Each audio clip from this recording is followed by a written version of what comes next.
నాయకులుగా ఆనాడు peoples March ప్రజల దగ్గరికి వెళ్ళాలి, ప్రజా సమస్యలు తెలుసుకోవాలి, ఆ సమస్యల్ని పరిష్కరించడానికి భవిష్యత్ ప్రణాళికలను రచించుకోవాలి అని ఈనాటి ఉప ముఖ్యమంత్రి వర్యులు ఆనాటి సిఎల్పి నాయకుడుగా ఈ పిప్రి ప్రాంతం నుంచే పీపుల్స్ మార్చ్ను ప్రారంభించి 1400 కిలోమీటర్లు ఇక్కడ మొదలైన పాదయాత్ర ఖమ్మంలో లక్షలాది మంది సమక్షంలో వారు ఆ పాదయాత్రను ముగించడం జరిగింది.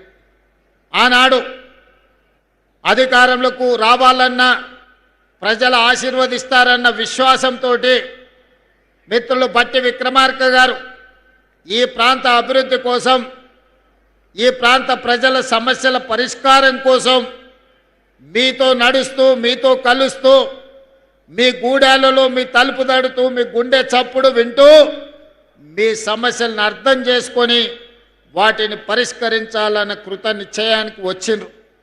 మరి ఈనాడు 2 సంవత్సరాల అధికారంలో పూర్తి చేసుకున్న సందర్భంగా ఈ మధ్యకాలంలో మేము చర్చించుకున్న సందర్భంలో వారు నేను కలిసి ఆనాడు మొట్టమొదట పిసిసి అధ్యక్షుడిగా నిర్మల్లో నిరసన తెలిపిన, ఇంద్రవెల్లిలో దళిత గిరిజన దండోర కట్టిన, పీపుల్స్ మార్చ్ ద్వారా ఆదిలాబాద్ నుంచే వారు పాదయాత్ర మొదలుపెట్టిన, పిసిసి అధ్యక్షుడిగా సిఎల్పి నాయకుడిగా మేము ప్రత్యేకమైన దృష్టిని ఆదిలాబాద్ మీదనే పెట్టినాం. ఎందుకంటే ఈ ప్రాంత ప్రజలు అమాయకులు, ఆత్మ గౌరవంతో బతికేవాళ్ళు. కానీ నిరంకుశంగా వ్యవహరిస్తే నిరంకుశానికి వ్యతిరేకంగా నిటారుగా నిలబడి కొట్లాడి అమరులై రాజులనే గద్దెదించిన చరిత్ర ఈ ఆదిలాబాదు గడ్డకు ఉన్నది. నిరంకుశత్వంపై నిటారుగా నిలబడి ఆనాడు కొమరం భీముడు కానీ, రామ్జీ గోండు కానీ నిజాం సర్కారులకు వ్యతిరేకంగా ఈనాడు 1000 ఊర్ల మర్రిగా ఈ ప్రాంతంలో ప్రసిద్ధి పొందిన రామ్జీ గోండు త్యాగం, జల్ జమీన్ జంగల్ నినాదం ప్రపంచానికే వినిపించేంత గొప్పగా ఉద్యమాన్ని నడిపిన కొమరం భీముడు మీ బిడ్డ, మన గొప్ప స్ఫూర్తి ప్రదాత ఈ ఆదిలాబాదు బిడ్డ. ఈ అటవీ ప్రాంతంలో అపారమైన ఖనిజ సంపద, శ్రమ చేయగలిగిన ప్రజలు, కానీ ప్రభుత్వాల నిర్లక్ష్యం, ప్రభుత్వాల ప్రణాళిక లేకపోవడంతో ఈ ప్రాంతం వెనుకబడి అలాగే ఉన్నది. ఈ ఆదిలాబాదు ప్రాంతం దాదాపుగా 60% అటవీ ప్రాంతం. అపారమైన ఖనిజ సంపద ఉన్నది, అపారమైన జలవనరులు ఉన్నాయి, అపారమైన ప్రాచీన సంస్కృతి ప్రాంతంలో ఉన్నది. కానీ ఈ ప్రాంతానికి పరిశ్రమలు రాలే, ఈ ప్రాంతంలో వ్యవసాయం విస్తరించలే, ఈ ప్రాంతంలో విద్య వైద్యము ఈనాటికి పేదలకు అందలే. ఈనాడు ఈ ఆదిలాబాద్ అటవీ ప్రాంతంలో ఉన్న గూడాలలో ఇప్పటికీ పూరు గుడిసెలుగానే ఉన్నాయి. తాగడానికి నీళ్లు అందని పరిస్థితి ఇంకా మన కళ్ళ ముందు కనిపిస్తూనే ఉంది. నేనే స్వయంగా ఈ ప్రాంతంలో పర్యటనకు వచ్చినప్పుడు గూడాలలో పర్యటించిన నాడు మిత్రులు స్వయం బాబురావుతో మాట్లాడి ఈ ప్రాంత గూడాలలో ఉన్న పటేళ్లను కలిసి తప్పకుండా మన ప్రభుత్వం వస్తుంది, మీ సమస్యను పరిష్కరిస్తామని ఆనాడు ఈ ప్రాంతంలో గూడాలలో ఉన్న పటేళ్లకు నేను మాట ఇచ్చి ఈ ప్రాంతాన్ని అభివృద్ధి పదం వైపు నడిపిస్తా అని చెప్పి ఆనాడు అనుకున్నాం. అదేవిధంగా మా మిత్రులు ప్రేమ్ సాగర్ రావు గారు ఎప్పుడు మాట్లాడినా మాకొక సమయంలో నమ్మకం, విశ్వాసం సన్నగిల్లినప్పుడు, అన్నా మీరు అధైర్యపడకండి, ప్రభుత్వం వస్తుంది, ప్రభుత్వం వచ్చిన తర్వాత నీ సొంత జిల్లా పాలమూరుకే ప్రాధాన్యత ఉంటుందో, అత్యంత వెనుకబడిన ప్రాంతం 70 సంవత్సరాలు అభివృద్ధికి నోచుకొని ఆదిలాబాదును పాలమూరుతో సమానంగా నువ్వు అభివృద్ధి చేయాలి, ఈ ఒక్క మాట నువ్వు నాకు ఇవ్వు, ఈ జిల్లా మొత్తం నీకు అండగా నిలబడుతుందని మిత్రులు ప్రేమ్ సాగర్ రావు అనేటోడు.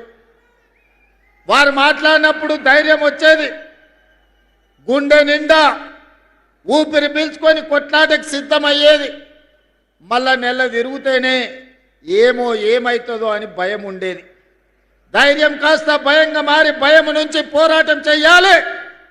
ఈ పోరాటంలో విజయమన్న సాధించాలి, లేకపోతే ఈ ప్రాంతమే ఎడారిగా మారుతుంది. ఈ ప్రజల కోసం ఎట్టి పరిస్థితుల్లో ప్రజాపాలన తీసుకురావాలి అని ఒక ఉక్కు సంకల్పంతో ఎన్ని కేసులు పెట్టినా, ఎన్ని అక్రమ నిర్బంధాలు చేసినా, ఎన్ని రకాల అవంతరాలు కల్పించినా, ఎన్ని ఒత్తిళ్లు చేసినా వాటికి నిలబడి గుండె ధైర్యంతో కాంగ్రెస్ పార్టీ కార్యకర్తలు కొట్లాడినరు కాబట్టే ఈనాడు ప్రజాపాలన అధికారంలోకి వచ్చింది.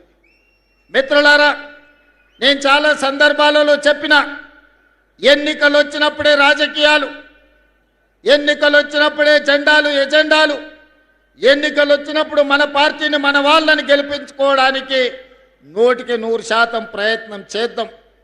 ఎన్నికలు ముగిసిన మరుక్షణం ఈ వేదిక మీద ఉన్న ఎవరైనా, అనిల్ జాదవ్ కావచ్చు, పాయల శంకర్ కావచ్చు, గోడెం నగేష్ గారు కావచ్చు, ఎవరైనా కావచ్చు, వాళ్ళు మా రాజకీయ ప్రత్యర్థులే కానీ మాకు శాశ్వతమైన శత్రువులు కాదు. ఈనాడు మేము వాళ్ళని శత్రువులుగా భావించడం లేదు. భిన్నమైన ఆలోచనలు ఉండొచ్చు, అభివృద్ధి విధానంలో వాళ్లకు మాకు భిన్నాభిప్రాయాలు ఉండొచ్చు, అవి భేదాభిప్రాయాలు కావు. అందుకే ఈనాడు ఈ అభివృద్ధి ప్రణాళికలో పార్టీలకు అతీతంగా ప్రభుత్వ కార్యక్రమంగా మిత్రులందరినీ పిలిచి వాళ్ళతోని మాట్లాడిపించి మీ ప్రాంత సమస్యల్ని వారు మా దృష్టికి తీసుకొస్తే ఆ సమస్యల్ని పరిష్కరించాలన్న కృత నిశ్చయంతో ఈనాడు అనిల్ జాదవ్ కావచ్చు, లేకపోతే గోడెం నగేష్ కావచ్చు, అందరిని కూడా మాట్లాడిపించినాం. నేను ఎందుకు ఈ వేదిక మీద నుంచి మాట చెప్తున్నా అంటే, 4 కోట్ల తెలంగాణ ప్రజలు ఆలోచన చెయ్యాలి. తెలంగాణ రాష్ట్రం వచ్చిన 10 సంవత్సరాలలో ఈ సంస్కృతి ఎన్నడైనా ఉన్నదా? ఈ సాంప్రదాయం ఎన్నడైనా కొనసాగించిందా? ఆనాడు ముఖ్యమంత్రులు మంత్రులు వస్తున్నారంటే ప్రతిపక్షాలకు సంబంధించిన ఎమ్మెల్యేలను కార్యకర్తలను పోలీస్ స్టేషన్లో నిర్బంధించి బందర్ దొడ్లో కొట్టినట్టు పోలీస్ స్టేషన్లో కొట్టేటోళ్ళు. ఇవాళ పరిస్థితి లేదు. ఇది ప్రజాస్వామిక పరిపాలన, ఇది ప్రజాపాలన. ప్రజాపాలనలో ప్రతిపక్షాలకు సహేతుకమైన సమస్యల్ని లేవనెత్తడానికి అవకాశం ఇవ్వాలి. శాసనసభలో, శాసన మండలిలో ప్రశ్నలు లేవనెత్తడానికి, ప్రభుత్వం నుంచి పనులను సాధించుకోవడానికి అవకాశం ఇవ్వాలని చట్ట సభల్లోనే కాదు బహిరంగ వేదికల్లో కూడా మా ప్రతిపక్షాలైన ఎమ్మెల్యేలను, ఎంపీలను మాట్లాడిపిస్తున్నాం. ఈ సాంప్రదాయాన్ని తెలంగాణలో కొనసాగించాలి. తెలంగాణ అంటే రాజకీయ విలువలకు వేదిక, తెలంగాణ అంటే ఒకరినొకరి గౌరవించుకునే ప్రాంతమని ఈ దేశానికే ఆదర్శంగా నిలబడాలని ఈనాడు ఒక మంచి సాంప్రదాయానికి ప్రయత్నం చేస్తున్నాం. మా మిత్రులు కలిసి వచ్చినందుకు వారికి మనస్ఫూర్తిగా నేను ధన్యవాదాలు తెలియజేస్తున్నా. కొంతమంది కొన్నిసార్లు మైకు వస్తే చాలు, ఏది మాట్లాడుతున్నాం, ఎందుకు మాట్లాడుతున్నాం, ఎప్పుడు మాట్లాడుతున్నాం, ఎలాంటి భాష వాడుతున్నామనే విచక్షణ కోల్పోయి ఏది పడితే అది మాట్లాడడం ద్వారా పేదలకు, దళితులకు, ఆదివాసులకు, గిరిజనులకు అన్యాయం జరుగుతుంది. ఇన్నవాడికి మాట్లాడడానికి వచ్చే నష్టం ఏం లేదు. కానీ అదే సమస్యల్ని ఒక పద్ధతి ప్రకారం లేవనెత్తితే ఈనాడు మంజూరు చేసిన ప్రాజెక్టులు మా శాసనసభ్యులు ఏం లేరు. ఈరోజు young India integrated residential school కావచ్చు, సాగునీటి ప్రాజెక్టులు కావచ్చు, రోడ్లు కావచ్చు, ఇచ్చిన పనులు కాంగ్రెస్ పార్టీ శాసనసభ్యులు, పార్లమెంట్ సభ్యులు లేరు. లేకపోయినా ఇది పేదలకు అన్యాయం జరగకూడదు, పేదలకు మేలు జరగాలి, ఈ ప్రాంతంలో అభివృద్ధి పెంచాలి అని ఈనాడు ఇన్ని పనుల్ని మంజూరు చేసి ఈరోజు 1250 కోట్ల రూపాయలతోని మా మిత్రులు బట్టి విక్రమార్క గారు ఉదయం బయలుదేరే ముందు నాకు ఒక ఫోన్ చేసిరు. మనం నిర్మల్ కూడా young India integrated residential school ఇస్తే బాగుంటుంది అని. నిర్మల్లో మా ఎమ్మెల్యే గారు ఏం లేరు, కానీ అక్కడి ప్రజలు మనవాళ్ళే, అక్కడి ప్రజలు తెలంగాణ బిడ్డలే. నిర్మల్కు కూడా young India integrated residential school తక్షణమే మంజూరు చేయండి అని బయలుదేరే ముందు 200 కోట్ల రూపాయలతోటి నిర్మల్ శాసనసభ నియోజకవర్గానికి కూడా ఈనాడు స్కూలు ఇచ్చి ఈరోజు ప్రారంభోత్సవ కార్యక్రమాల్లో మనము ఇంక్లూడ్ చేసుకున్నాం.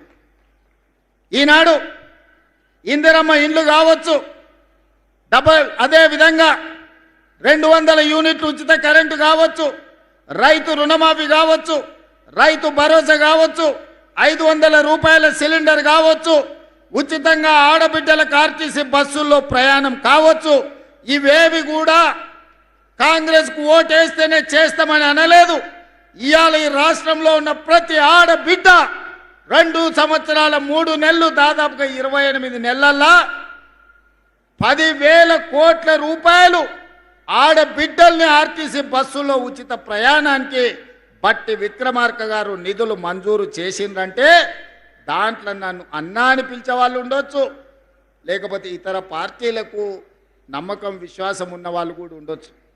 మేము పార్టీలు చూడలే, ఆడబిడ్డల కష్టాలు చూసినాం. ఆడబిడ్డలకు ఆర్టీసీలో ఉచిత ప్రయాణం ఉండాలి.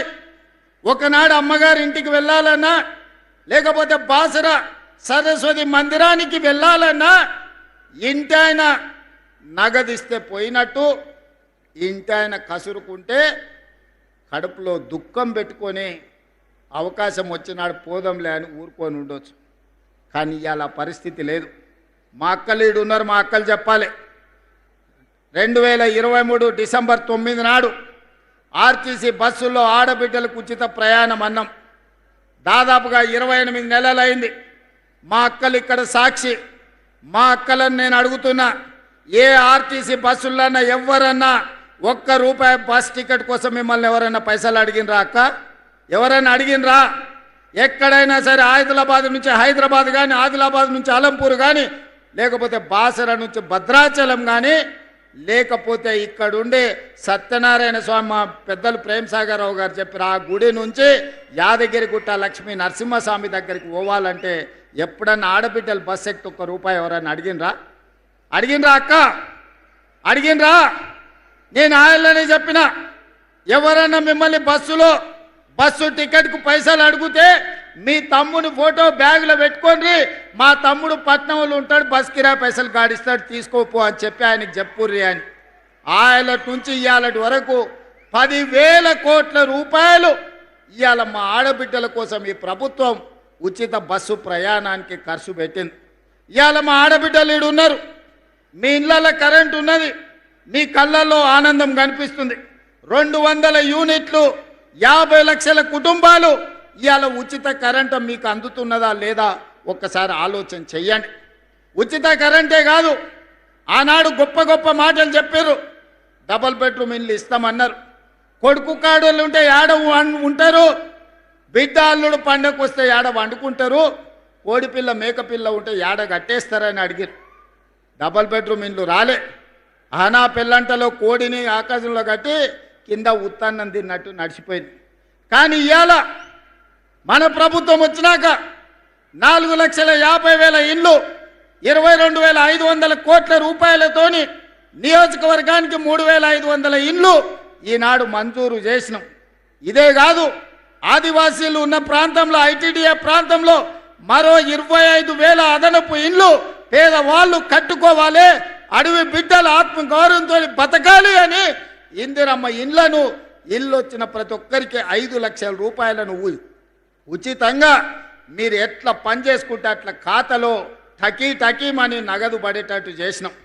ఇవాళటి వరకు నేను ఈ వేదిక మీద నుంచి ప్రతిపక్షానికి చెప్పదలుచుకున్నా, ఈ ప్రభుత్వం వచ్చినాక దాదాపుగా 5,400 కోట్ల రూపాయలు ఇప్పటికీ ఇందిరమ్మ ఇండ్లు కట్టుకునే పేదల ఖాతాలో నగదు వేసినామని ధైర్యంగా గుండె ధైర్యంతో ఈనాడు ఈ ఆదిలాబాద్ వేదిక మీద నుంచి నేను చెప్పదలుచుకున్నా. ఎన్నడైనా పేదోడు ఆత్మగౌరవంతో బతకాలి, పేదవాడికి సొంత ఇల్లు ఉండాలి అని ఎన్నడైనా ఆలోచన మీరు చేసిండ్రా? 500 రూపాయలకు సిలిండర్ ఇవ్వాలన్న ఆలోచన మీకు వచ్చిందా? అంతెందుకు, ఆనాడు అన్న నందమూరి తారక రామారావు గారు 2 రూపాయల కిలో బియ్యం, ఆయల్ల బియ్యమే లేవు, పేదవాడు పండుగ పూట తెల్లన్నం తినేటోడు, ఆయల్లో 2 రూపాయల కిలో బియ్యం పథకం వచ్చింది. 40 ఏళ్ళు అయిపోయింది. ఇంకా గవ్వే దొడ్డు బియ్యం తినాలంటే కాలం మారింది, పంట మారింది. చదువులు మారినాయి, విజ్ఞానం పెరిగింది. ఇవాళ దొడ్డు బియ్యంతో అన్నం తినే పరిస్థితి లేదు, పసులకు దాన పెట్టే పరిస్థితి వచ్చింది. సన్న బియ్యంతో పేదవాడి కడుపు నింపాలన్న ఆలోచన ఎవరికైనా వచ్చిందా? ఇవాళ నేను ధైర్యంగా ఈ వేదిక మీద నుంచి చెప్పదలుచుకున్నా, 3,17,00,000 తెలంగాణ బిడ్డలకు ఒక్కొక్కరికి 6 కిలోల చొప్పున ఇవాళ సన్న బియ్యం పేదలకు అందిస్తున్నాం. మా అక్కలు వంట వండి ఇంటాయనకే కాదు, ఇంట్లో ఉండే సన్న బియ్యం సంటి పిల్లలకు ఇవాళ వండి పెట్టే పరిస్థితి వచ్చింది. మా అక్కలే సజీవ సాక్షి. ఇవాళ రేషన్ షాపుల్లో లైన్లో నిలబడి సన్న బియ్యం తీసుకొని ఇంటికి పోతున్నారు. ఆయల్లా దొడ్డు బియ్యం ఇస్తే రేషన్ షాపోడే అక్కడి నుంచి అక్కడనే కిలోకు 10 రూపాయలు నగదు ఇస్తే ఇచ్చినట్టు చేసి మిల్లర్ల మాఫియా, దళార్ల మాఫియా ఆయల్ల బియ్యం పథకాన్ని తూట్లు పొడిచిండ్రు. ఇవాళ తెలంగాణ రాష్ట్రంలో దేశంలో ఎక్కడా లేదు ఈ పథకం.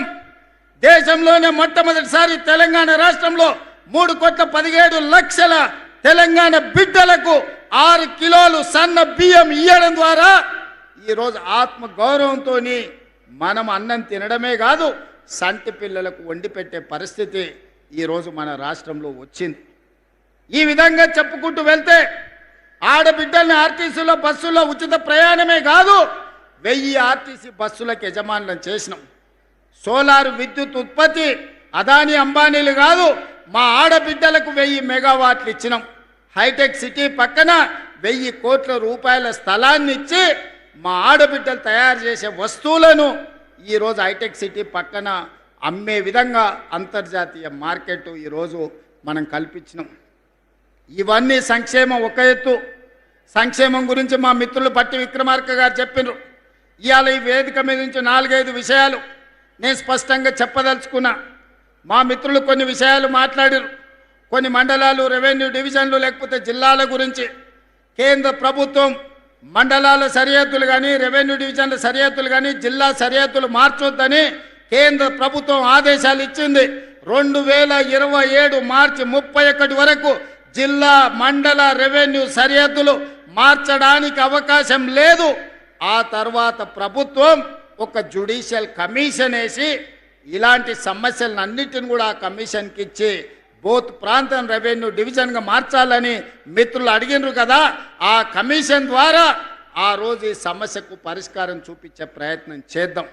ఇక అదేవిధంగా ఆనాడు ప్రాణహిత చేవెళ్ళ ఈడ తుమ్మిడేటి దగ్గర మొదలుపెట్టి కొడంగల్, తాండూరు, వికారాబాద్ వరకు గోదావరి జలాలను 160 టీఎంసీలు తరలించాలని ప్రాజెక్టు కడితే ప్రాణహిత పేరు మారింది, ఊరు మారింది, అంచనాలు మారినాయి. 1,00,000 కోట్లు గోదావరిలో పోసినట్టు అయింది. కాళేశ్వరం కడితే కూలేశ్వరం అయిపోయింది. 3 ఏళ్లలోనే కట్టుడు కూలిపోడు జరిగిపోయింది. మా ఆదిలాబాదుకు మాత్రం రాలేదు. మా ప్రేమ్ సాగర్ రావు గారు ఎప్పుడు అంటారు, గోదావరి తలా మా పక్కల నుంచే పోతుంది, మాకు మాత్రం నీళ్లు రాలేదు అని. అందుకే ఇవాళ నేను ఈ వేదిక మీద నుంచి మాట ఇస్తున్నా. ఇప్పుడు ప్రారంభించిన సాగునీటి ప్రాజెక్టులే కాదు, తుమ్మిడేటి నుంచి ప్రాణహిత చేవెళ్ళ ప్రాజెక్టును తిరిగి ప్రారంభిస్తాం. ఆదిలాబాదుకు నీళ్లు ఇచ్చి ఈ ప్రాంతాన్ని సస్యశ్యామలం చేసే బాధ్యత మా ప్రభుత్వం తీసుకుంటుంది. మా సాగునీటి పారుదల శాఖ మంత్రివర్యులు ఉత్తమ్ కుమార్ రెడ్డి గారు సర్వేలు చేపిస్తున్నారు, అంచనాలు సిద్ధం చేస్తున్నారు. తొందరలోనే ప్రాణహిత చేవెళ్ళ తుమ్మిడేటి దగ్గర ప్రారంభించి ఆదిలాబాదు ప్రాంతానికి నీళ్లు అందించి తాగునీరు, సాగునీరు సమస్యను పరిష్కరించే ప్రాజెక్టును ప్రారంభించడానికి మళ్ళీ నేను ఇక్కడికి వస్తాను అని చెప్పి మా మిత్రులకు తెలియజేస్తున్నా. ఇక రెండవది, ఈ ప్రాంతంలో ఎర్ర బస్సు తిరగడమే కష్టం. మా పాయల శంకర్, మా ఎంపీ నగేష్ గారు, ఈ ప్రాంతంలో ఉండే మా నాయకులు అన్న హైదరాబాద్కే ఎయిర్పోర్టా, ఆదిలాబాద్కి ఎయిర్పోర్ట్ అక్కర్లేదా అని ఈరోజు కేంద్ర ప్రభుత్వంతో, మోడీ గారితో మాట్లాడినాం, రామ్మోహన్ నాయుడు గారితో మాట్లాడినాం, రాజ్నాథ్ సింగ్ గారితో మాట్లాడినాం.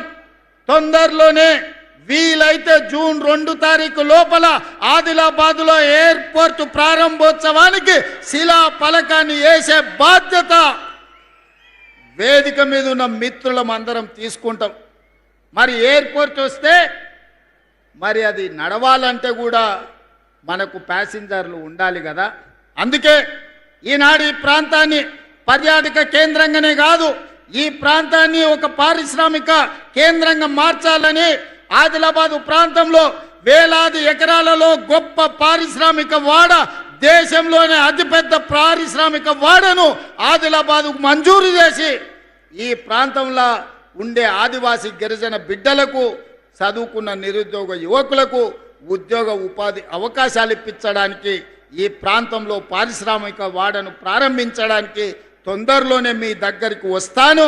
దానికి సంబంధించిన భూసేకరణ ప్రక్రియ వేగంగా సాగుతుంది అని నేను చెప్పదలుచుకున్నాను. అదేవిధంగా అన్ని జిల్లాలలో యూనివర్సిటీలు ఉన్నాయి. ఆదిలాబాదు జిల్లాలో యూనివర్సిటీ లేదని మా ఎన్ఎస్యుఐ అదేవిధంగా విద్యార్థి యువకులు చాలామంది అడిగినారు. ఇప్పటికే ప్రభుత్వం నిర్ణయం తీసుకున్నది, ఆదిలాబాద్కు యూనివర్సిటీ ఇవ్వాలని. ఆ యూనివర్సిటీకి సంబంధించిన భూసేకరణ, దానికి సంబంధించిన విషయాలతోని తొందరలోనే ఆదిలాబాద్కు యూనివర్సిటీ ఇవ్వడమే కాదు, ప్రారంభోత్సవ కార్యక్రమానికి ఈ ప్రాంతానికి నేను వస్తానని నేను తెలియజేయదలుచుకున్నాను. అదేవిధంగా మిత్రులారా, ఇవాళ పొద్దున బాసర సరస్వతి మందిరానికి వెళ్ళినాం. తెలంగాణనే కాదు, దేశం నలుమూలల నుంచి చిన్నపిల్లలకు అక్షరాభ్యాసం చేయించడానికి ఆ తల్లిదండ్రులు సుదూర ప్రాంతాల నుంచి ఇక్కడికి వస్తుంటారు. ఆ మందిరం విస్తరించాల్సిన అవసరం ఉన్నది. మందిర ప్రాంతంలో మౌలిక వసతులను పెంచాల్సిన అవసరం ఉన్నది. ఈరోజు నా మనవడి ఈరోజు అక్షరాభ్యాసం కూడా మీ జిల్లా బాసరలో సరస్వతి ఆలయంలో ఈరోజు ఉదయం అక్షరాభ్యాసం చేయించి ఈ ఆదిలాబాదు ప్రాంతానికి ఉన్న ఒక పవిత్రతను ప్రజలందరికీ తెలియజేసే విధంగా ఒక ప్రయత్నం చేసినాం. ఇవాళ బాసర ఆలయాన్ని విస్తరించడానికి 225 కోట్ల రూపాయలు ప్రాథమికంగా మంజూరు చేసి ఈరోజు బాసర ఆలయాన్ని విస్తరించే పనులను ప్రారంభించుకున్నామని చెప్పడానికి నేను చాలా సంతోషాన్ని వ్యక్తం చేస్తున్నా. ఇంకా బాసర ఆలయాన్ని విస్తరించడానికి ఇంకేమైనా అదనంగా నిధులు అవసరమైతే కూడా ఆ నిధులనిచ్చి దేశంలోనే బాసర సరస్వతి ఆలయం ఒక గొప్ప ఆలయంగా తీర్చిదిద్దడానికి ఈనాడు మన ప్రభుత్వం కట్టుబడి ఉన్నది. దాన్ని విస్తరించే బాధ్యత ఈ ప్రభుత్వం తీసుకుంటుంది. అదేవిధంగా పెద్దలు ప్రేమ్ సాగర్ రావు గారు సత్యనారాయణ స్వామి మందిరం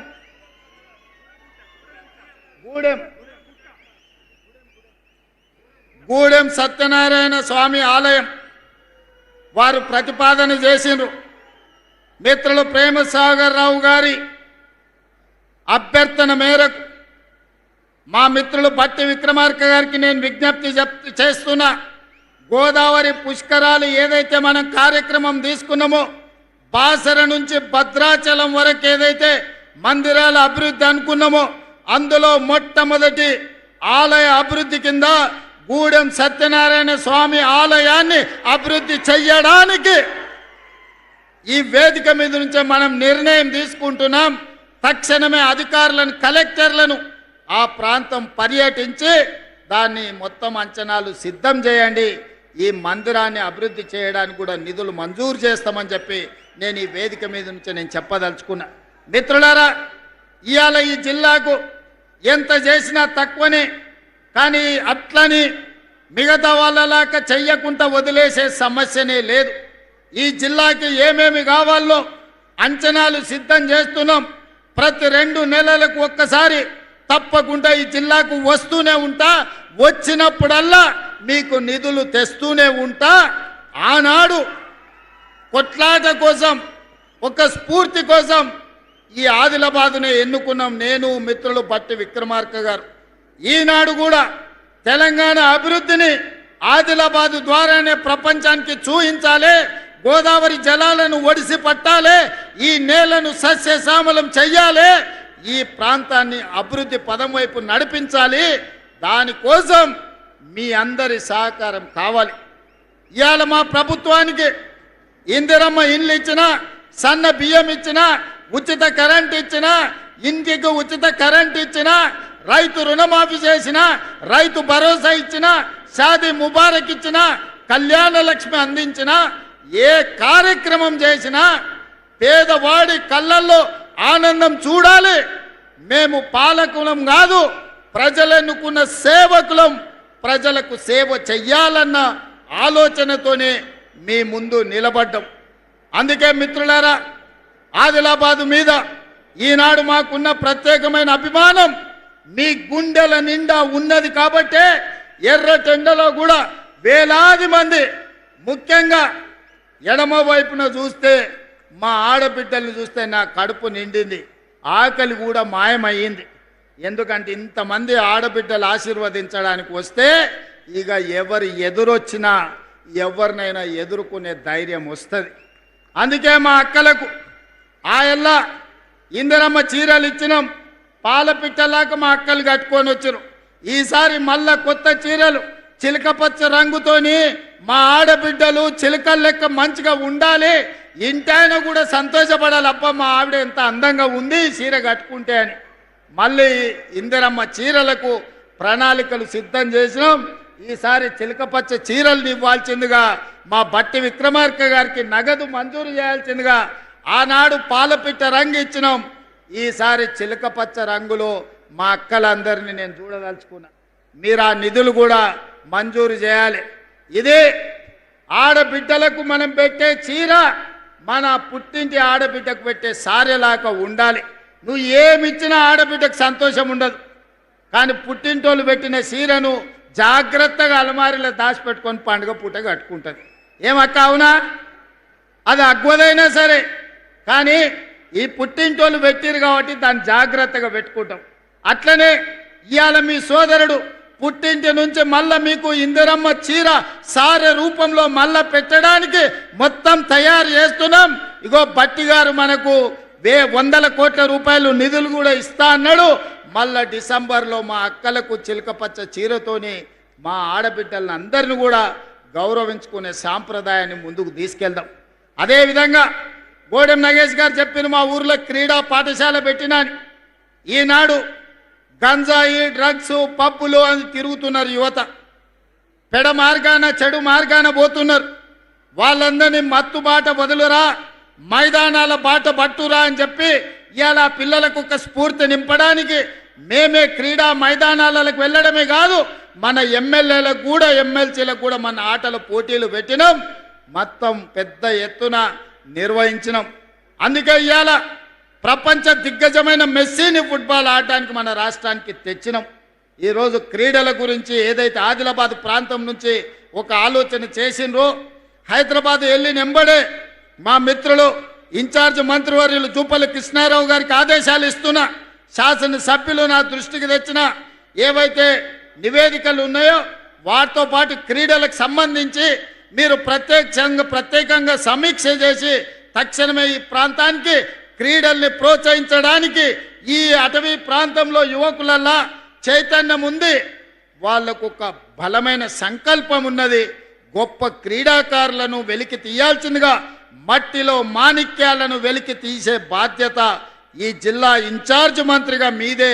ఈ ప్రాంతంలో క్రీడలను ఏ విధంగా ప్రోత్సహించాలనో మినీ స్టేడియంతో పాటు క్రీడల కళాశాల మైదానాన్ని అభివృద్ధి చేయడానికి అవసరమైన ప్రణాళికలు సిద్ధం చేయండి, ఈ ప్రాంతానికి మంజూరు చేద్దామని చెప్పి నేను ఈ వేదిక మీద నుంచి మీకు ఆదేశాలు ఇవ్వడం జరుగుతుంది.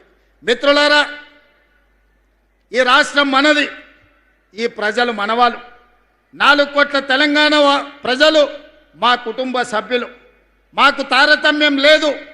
మేము కులమో మతమో ప్రాంతమో లేకపోతే ఏ రకమైన వివక్ష చూపియం. రాజకీయ పార్టీల గురించి ఆలోచన చెయ్యం. పేదవాడే మా దృష్టిలో. పేదవాడిని మేం ప్రభుత్వం ఆదాయం పెంచాలి, పేదలకు పంచాలి అన్న ఆలోచనతోని మా ప్రభుత్వం పనిచేస్తుంది. ఏ పేదవాడిని ఆదుకున్నా అది మా బాధ్యతగా భావిస్తాం. రాజకీయాలకు అతీతంగా అభివృద్ధి కార్యక్రమాలను ముందుకు తీసుకెళ్తాం. కానీ కొంతమందికి మేము చేసే అభివృద్ధి నచ్చడం లేదు. మారీచులు మాయ వేషంలో, మాయలేడి రూపంలో, మాయగాళ్ళ రూపంలో మీ దగ్గరకు వస్తున్నారు. నిన్న మొన్న చూసిన కొడంగల్ పోయినరు, లేకపోతే మహేశ్వరం పోయినరు, ఇవాళ ఇంకేడుకో పోయినరు. మార్కెట్ యార్డు కట్టలేదు మీరని. 10 ఏళ్ళు మీరు ఎందుకు కట్టలేదని నేను అడుగుతున్నా. పెళ్లి చేసినా, కొత్తగా పెళ్ళైనా పిల్లనో పిల్లగాడో పుట్టాలంటే 9 నెలల్లో 10 నెలల్లో అవుతుంది కదా. కండరాలు తిరిగిన 6 అడుగులు ఉన్నోని పెళ్లి చేసినా 3 నెలల పిల్లల్ని పుట్టించగలడా? అయితే అదే సాధ్యం. దానికి ఒక ప్రక్రియ, ఒక విధానం ఉన్నది. పెళ్ళైన ఎవరికైనా 9-10 నెలలు పడుతుంది పండంటి పిల్లగాన్నో బిడ్డనో చూడాలంటే. అట్లనే ఈ ప్రభుత్వం 10 సంవత్సరాలు మీరు ఎలగబెట్టని పనులు ఎన్నిటినో గొప్ప గొప్ప పనులను చేసినాం. ఇంకా చేయాల్సినవి ఉన్నాయి. అడ్డుపడడానికి ఊరూరు తిరుగుడు కాదు, మారీచుడు మాయలేడి రూపంలో వచ్చి సీతమ్మని చెరబట్టాలనుకుంటే చివరికి రాముడు చేతిలో చావు తప్పలేదు. మళ్ళా కూడా నేను ఈ వేదిక మీద నుంచి మళ్ళీ చెప్పదలుచుకున్నా, ఇక్కడ ఉండే ఆదిలాబాదు బిడ్డల సాక్షిగా ఆనాడు పిప్పిరిలో బట్టి గారు, ఆనాడు నేను ఇంద్రవెల్లిలో ఇక్కడి నుంచే దీక్ష భూని ప్రజాపాలన తెస్తామని చెప్పినాం. ఇచ్చిన మాట ప్రకారం ప్రజాపాలన తెచ్చినాం. ఇవాళ మళ్ళీ ఈ పిప్పిరి వేదిక మీద నుంచి నేను చెప్తున్నా, రాబోయే శాసనసభ ఎన్నికల్లో మళ్ళీ ప్రభుత్వం వస్తుంది, ప్రజాపాలన చేస్తుంది. 2034 లోపల ఆదిలాబాదు అత్యంత అభివృద్ధి చెందిన పర్యాటక కేంద్రంగా, పారిశ్రామిక వాడగా, విద్యా కేంద్రంగా తీర్చిదిద్దే బాధ్యత మా ప్రభుత్వం తీసుకుంటుంది. ఇవాళ ఎవరైనా ఏ పార్టీలైనా గెలవని ప్రజాపాలన నాడు అధికారంలో ఉంటుంది, ఈ ప్రాంతాన్ని అభివృద్ధి చేస్తుంది. మిత్రులారా, కొంతనన్న ఓపిక ఉండాలి, సంయమనం పాటించాలి. 10 ఏళ్ళు వాళ్ళు చేయలేని పనులు, 10 ఏళ్ళు వాళ్ళు సృష్టించిన గందరగోళాన్ని, 10 ఏళ్ళు 8 లక్షల కోట్ల రూపాయలతో అప్పుల్లో రాష్ట్రాన్ని ముంచితే ఒకటొకటి పరిష్కరించుకుంటూ వస్తున్నాం. కొంత సమయం, కొంత వెసులుబాటు ఇవ్వాలి, కొంచెమన్నా ఆలోచన చేయాలి. అరే 10 ఏళ్ళు మనమే ఉంటాం కదా, అన్ని శాఖలు మన దగ్గరనే ఉండే కదా, ఈ 10 ఏళ్లలో మనం చేయలేని పనులు వాళ్ళు చేస్తున్నారు కదా, అంతో ఇంతో అవకాశం ఇవ్వాలి కదా, కొంత ఓపిక పట్టాలి కదా. సంసారం ఏర్పడంగానే ఇంట్లో ఒకవేళ విడిపోతే మనకు గిన్నెలు, చెంబులు, స్టవ్లు తెచ్చుకోవడానికి కొంత సమయం పడుతుంది. ఏర్పాటు అయిన తర్వాత సంసారాన్ని సరిదిద్దుకోవడానికి కూడా కొంత సమయం పడుతుంది. అంత సమయం కూడా ఇవ్వకుండా నాకు వజ్రాలు తేలేదు, వైదూర్యాలు కొనలేదంటే సాధ్యమవుతుందా? అట్లనే ఈనాడు 6 గ్యారంటీలల్లా ఇంతకుముందే బట్టి విక్రమార్క గారు చెప్పినారు, ఆర్టీసీ బస్సు ఇవ్వలేదా, ఆరోగ్యశ్రీ పథకం ఇవ్వలేదా, సన్న బియ్యం ఇవ్వలేదా, 200 యూనిట్లు ఉచిత కరెంటు ఇవ్వలేదా, ఇందిరమ్మ ఇండ్లు ఇవ్వలేదా, ఈరోజు ఆడబిడ్డలకు ఆర్టీసీ బస్సులు కొనివ్వలేదా, అదానిలాగా ఈరోజు సోలార్ పవర్ విద్యుత్తు ఇవ్వలేదా? ఇలా చెప్పుకుంటూ వెళ్తే అరగంట మేము చేసింది చెప్పగలం. అసెంబ్లీలో మాట్లాడదామంటే రారు. ఏందా నువ్వు చెప్పేది వింటా అంటే చెప్పరు. ఎంతసేపు ఉన్నా లొల్లి పెట్టాలి, యాగి చెయ్యాలి, బురద జల్లాలి, ప్రజల్ని మభ్య పెట్టాలి. ప్రజలంతా అమాయకులు కాదు నాయన. మీ సంగతి చూసిర్రు, 10 ఏళ్ళు చూసిర్రు. మీరు ఎన్ని పరిశాన్లు చేసిరో ప్రజలకు తెలుసు. ఆనాడు నేను అడుగుతున్నా, పిల్ల మొగుడు మాట్లాడుకోవడానికి కూడా భయపడేది, ఫోన్లో మాట్లాడాలంటే ఓడించడం అని. అవునానే? రాజకీయ నాయకులే కాదు, ఆలు మొగుళ్ళు మాట్లాడుకుంటే కూడా ఇన్న రోజు. ఇవాళ బాజాబ్తో రోడ్డు మీదనే మమ్మల్ని తిడుతురు. ఏమన్నా అన్నామే? ఎప్పుడన్నా ఏమన్నా అన్నామా? ఎన్ని మాటలు మాట్లాడుతురు? ఏమన్నా ఎవరి మీద ఏమన్నా కేసులు పెట్టామా? ఎవరు నన్ను సతాయించినామా? అందుకే ఈనాడు తెలంగాణ ప్రజలు స్వేచ్ఛగా బతుకుతున్నారు. మళ్ళీ నిర్బంధాలు కావాలి, మళ్ళీ గడీల పాలన కావాలని ఎవరైనా కోరుకుంటారా? ఆనాడు గడీలను బద్దలు కొట్టిన ప్రాంతమే, నిజాం సర్కార్ గడీలను బద్దలు కొట్టిన ప్రాంతమే ఆదిలాబాద్ గడ్డ. ఆ బిడ్డలే రామ్జీ గోండు, కొమరం భీముడు.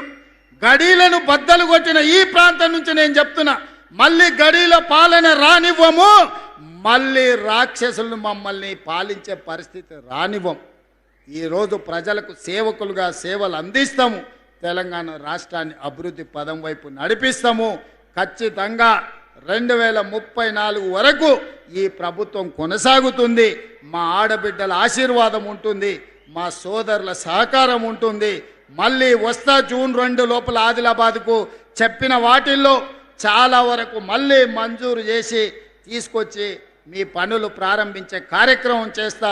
మళ్ళీ వచ్చే కార్యక్రమంలో ఇదే ఉత్సాహంతో, ఇదే అభిమానంతో మనందరం కలిసికట్టుగా పనిచేద్దామని తెలియజేస్తూ మీ అందరి దగ్గర సెలవు తీసుకుంటున్న ధన్యవాదాలు మిత్రులారా.